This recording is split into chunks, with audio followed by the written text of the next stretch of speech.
People rely heavily on their pension funds. They need it to survive. They have no savings. They have no nest egg. They have no ability to pay their bills except for that check that comes in the mail. If that doesn't show up, they are immediately in big trouble. This will be the fate of many.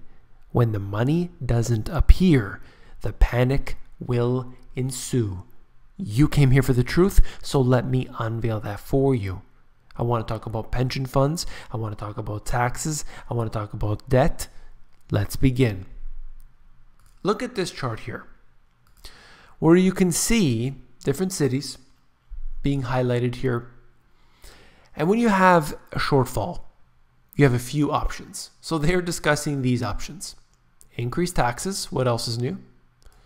Cut indirect non-pension spending and increase your worker contributions. So those are the three that they suggested here. None of them are cutting back on the government spending. Of course not. They will never, ever do that. We know that. You can scratch that off the list.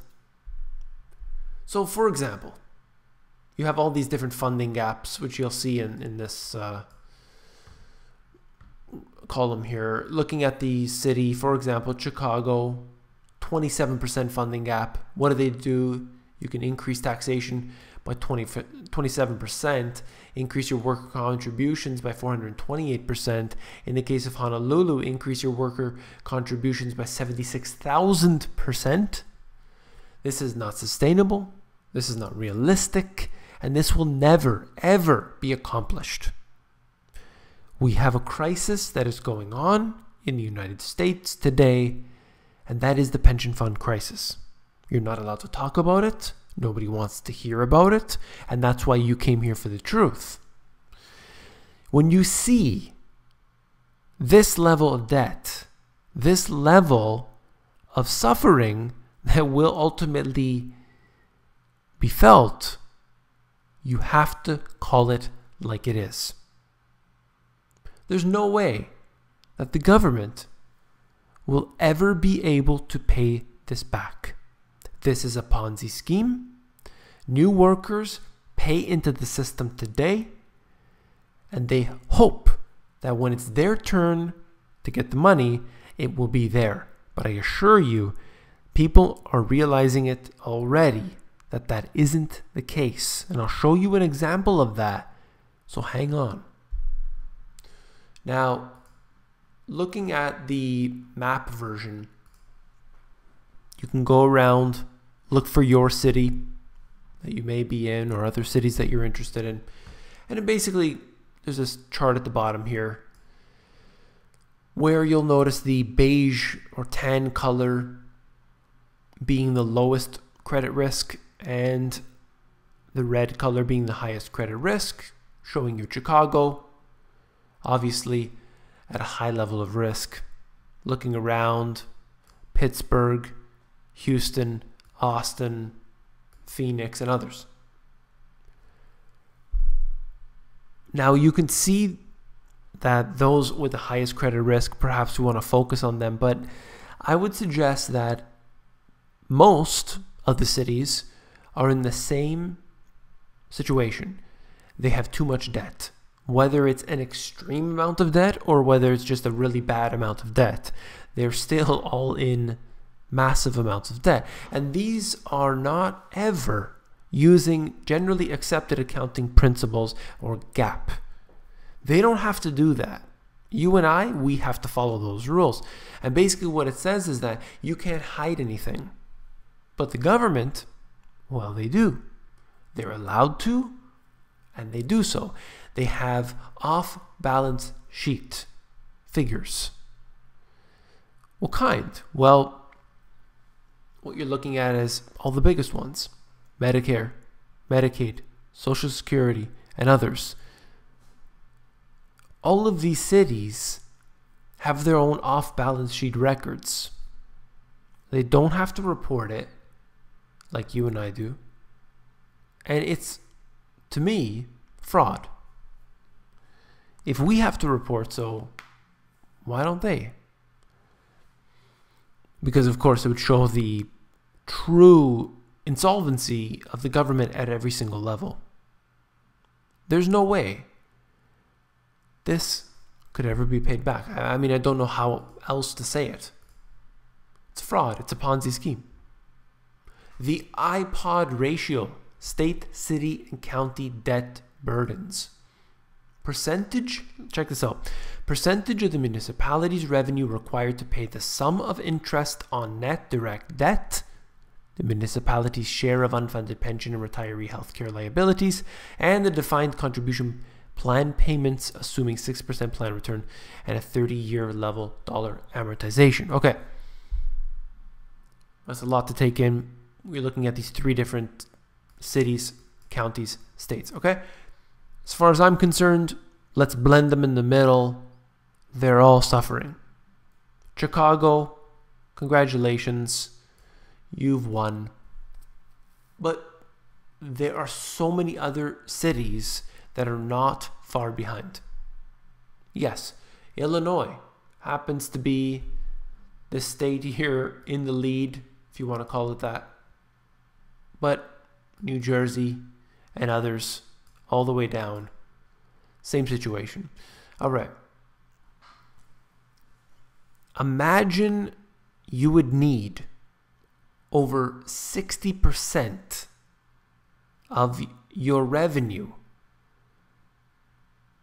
just to pay garbage, just for the garbage, not even for real things, not on infrastructure, not on, buildings and workers or whatever. It is the sum of interest on net direct debt.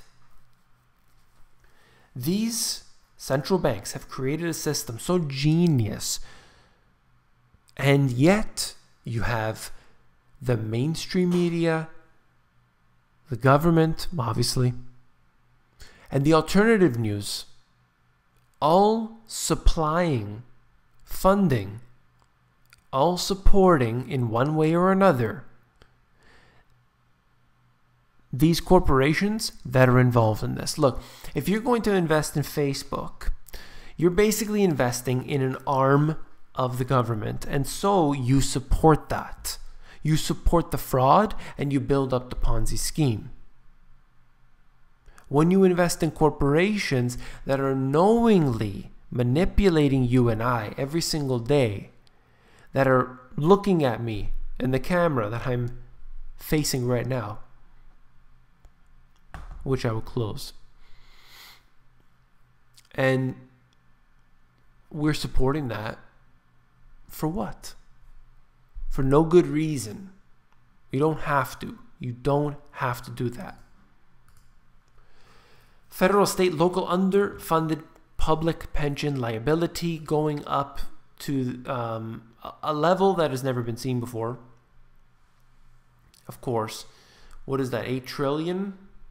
It's measured in the billions, so I guess that would be 8 trillion.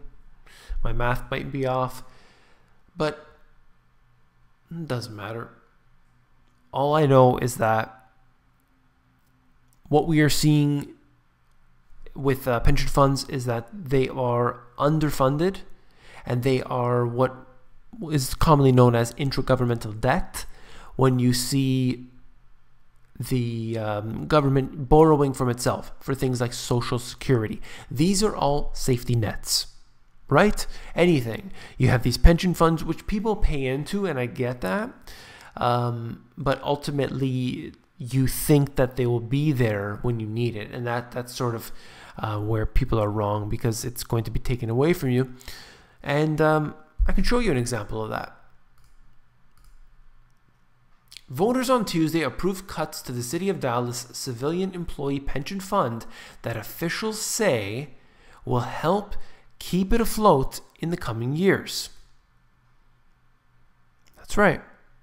I mean, I covered it on here while it was happening, but Dallas is one of many that's suffering. The cuts, which passed easily, they're projected to eliminate about $2 billion in pension fund liabilities over the next 30 years to help the city fully pay out the benefits that were promised to civilian workers. These workers don't contribute or receive Social Security, The retirement fund is separate from the troubled Dallas Police and Fire Pension Fund, which also faces insolvency. Right. Basically, they go through and they say that, look, the people in the future, they are going to have their benefits cut. That's how we'll solve the crisis. No problem. Let's wash our hands of this.